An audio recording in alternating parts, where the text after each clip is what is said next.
Good morning, my friends, and welcome to week 2 of school. We get to do an exciting countdown now. 1 week from today, we will be here at school all together. I am so excited.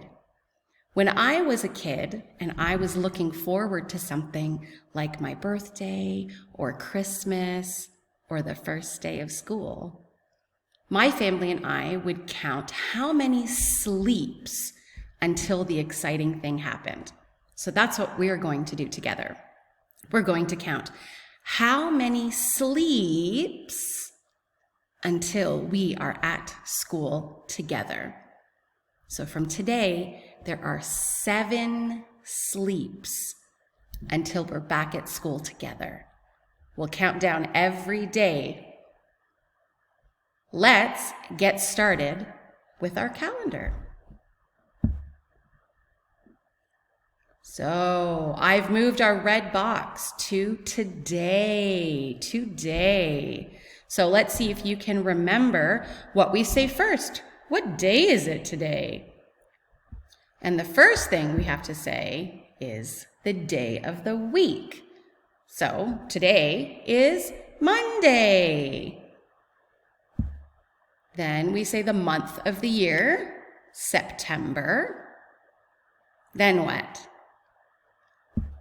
If you said the date, the number, you're right. Today is the 7th.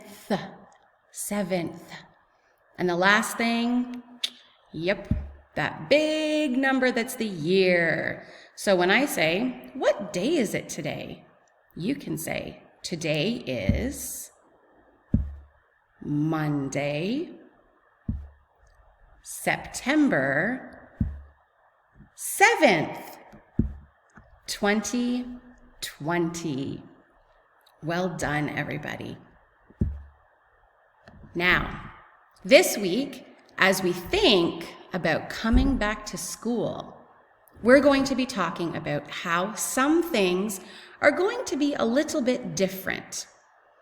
I hope you had a chance to watch a cool video this weekend about PJ learning a little bit more about coronavirus, about COVID.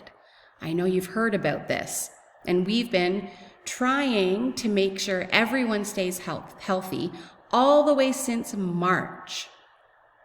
And there are some things that we still need to do even now that we're allowed to come back to school. We're going to be talking about that this week so that we can all be ready in 7 sleeps for our first day of school. Can't wait to see you in our lessons this morning. Bye for now.